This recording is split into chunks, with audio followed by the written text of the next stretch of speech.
I am so excited to talk about this topic on the show today, ladies and gentlemen.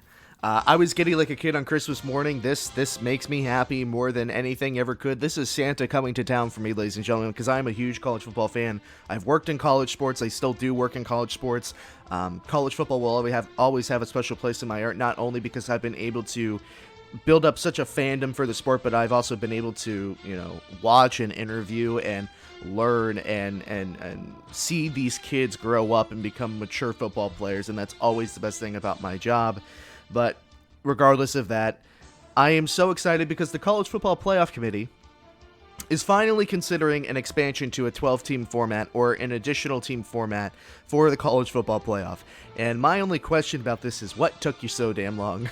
This change is about 2 to 3 years overdue. It's going to take about 2 more years to fully implement into place because it's a great idea. Everything sounds great on paper, but there's a lot of TV deals to work out, a lot of money that has to be figured out how to be spent by all these Fortune 500 companies and big tech and broadcasting networks and all that.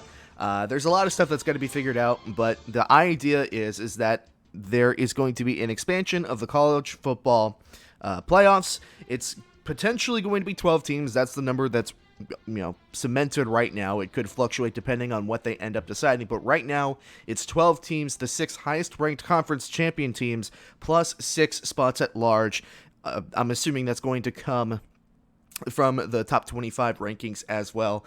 I am so excited for this. This needed to happen because every single time, ever since the college football playoff system was created, it's always felt like there's been a conversation about whether or not there should be an additional expansion to allow more teams than just 4, specifically during some semifinal games that were really lopsided, and you could definitely point to some other teams that didn't make the cut that said, oh, I think that team would have been a better matchup and would have had a better game against said team.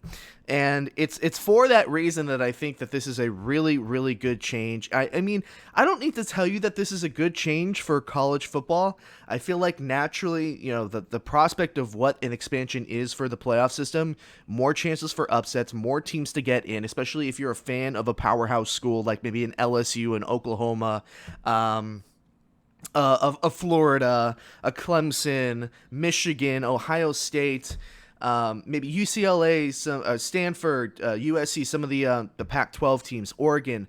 If you're a legacy, powerhouse in college football for, I'd say, maybe like the past 20 or 30 years, and you have had trouble getting into the college football playoff because it's so difficult to get into, and it's basically at the will of, the committee. And now this is really great. You have a chance to make the playoffs and really make your case. Texas A&M is another team that's been absolutely shafted by the system over the past couple of years. They've been some really good Texas A&M teams that have played a lot of good competition and have kind of been pushed aside by the committee because they have more than one loss. And that's the thing that I think I love the most about what this new format would be. Again, it's 12 teams right now, could change in the future, but it's the 6 highest ranked conference champions plus 6 at-large spots.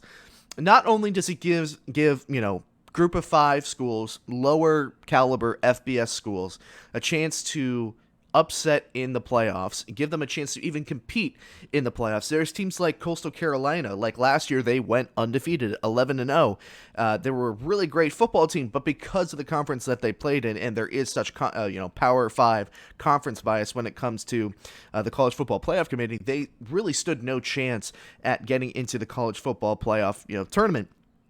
And that's always been one of the huge knocks on the system is that, hey, there could be a really good Power 5, or no, excuse me, not Power 5, there could be a really good group of 5 team, have probably one of the better seasons that they've ever had in the program, and they still will have negative chances of making the college football playoff because it's only 4 teams and because there's such bias on teams that are going to put on the best show. There's teams that are going to make you the most money because this is a business. Again, at the end of the day, there are going to be teams that get pushed aside for bigger schools, and now that's not going to be the case anymore. There's going to be more spots for teams to do more, and there's going to be less emphasis on losses. I think one of the things that irked me the most about the college football playoff system in the past is that there was such an emphasis on the loss.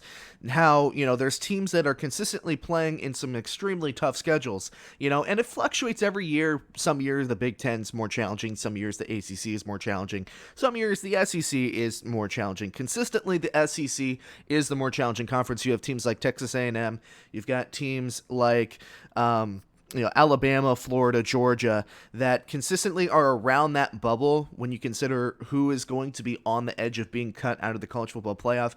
With the addition of these teams, there won't be that much stress, and the focus on the losses and what they mean for each program are not going to be as significant. You can more than likely have 2 losses on your record now, but can still consider to be a top 12 team in the country. Maybe, it's not, maybe you're not a champion of your conference, but you are still one of the better 6 teams at large, and you do get a chance to compete in this expanded format. And I absolutely love that. I think it leads itself to some more, diverse competition. It makes everything harder, and hopefully what this is going to do is it's going to make us as fans feel more comfortable in the college football committee's picks. Because, again, as I kind of started off this rabbit trail, this segment's a big rabbit trail. I didn't really prepare anything because I already kind of knew where I wanted to steer this. Part of the problem with the college football playoffs so far has been, the feeling as fans that the committee has been getting these choices wrong. And more or less, they have been taking some chances with these teams, and they have been choosing wrong. Losses won't kill you now when you start talking about the top 12. And now I think there's going to be an emphasis on playing more powerful, good teams to prove yourself to get into this big dance that they are creating, as opposed to hyper-focusing on the loss and being worried that you're going to be bounced out, when the reality is that even if you were bounced out, you could have been a better matchup in the college football playoff, because out of the 21 games played in the college football playoff, there's been 21 games in total play so far, and that's including the title games. 6 of those, only 6, so 6 out of 21, that's maybe less than 30%, right? 6 of those games have been one-score games. So that's what you would consider a good game, right? I would consider my definition of being a good game being a one-score game. Only 6 out of the 21 have been one-score games, with 3 of those coming in title games. Georgia versus Alabama, I think, is the one that everybody will remember the most. That was the game that Tua Tagovailoa came in for Jalen Hurts and won them that game in the championship. 14 of those games, however, have been won by more than 14 points. 14 of those games have been won by 14 points or more. So 14 of those games, by definition, if you consider a 2-touchdown lead to be a blowout, that's kind of a gray area, but just for the number's sake, I kind of had to generalize this. We could get more specific, but with that being said, 2-touchdown games, 14 of the 21 college football playoff games have been won by 2 touchdowns or more. And that's not exactly the closest games. That's not exactly what you want. There were a couple of games that were complete blowouts. Clemson absolutely destroyed Notre Dame one year, 38-0, if I remember correctly. So there have been instances where we as college football fans have been watching these games, and it's very evident that at least in one of the college football playoff, semifinal games, that one team is not deserving to be there, and there's another team that's outside of the bubble that could be shoved in that would have been better. And so that's where most of the advocating for has been coming when it comes to advancing and overhauling the college football playoff system. And now they're finally considering it. And again, I'm as giddy as a kid on Christmas morning. This is absolutely the way to go. I don't care if it's 8 teams. I don't care if it's 10 teams. I don't care if it's 12 teams. I don't care if it's 16 teams. Give more teams, especially group of 5 teams, a chance to make the big dance. It will only be good for the sport, more chance for upsets, more competition, and we as fans feel more confident that the teams that are making it all the way are truly the best teams in the country. And I think that's what's important, because as I just kind of run through, 6 of the games that have been played so far have been close. 14 of them have been not. There's obviously one game missing in that. I'm not sure which one it is, but regardless of that, what do you think about the college football playoff expanding its format? Let me know. I'm so excited for this.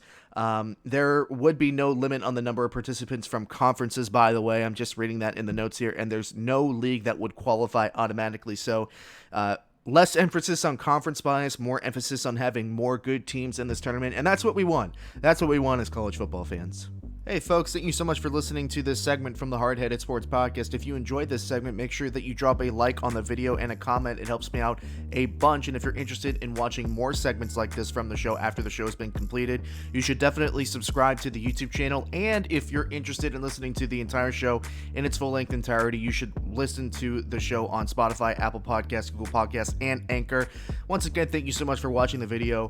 My name is Nick Ryan, and I will see you all again very soon.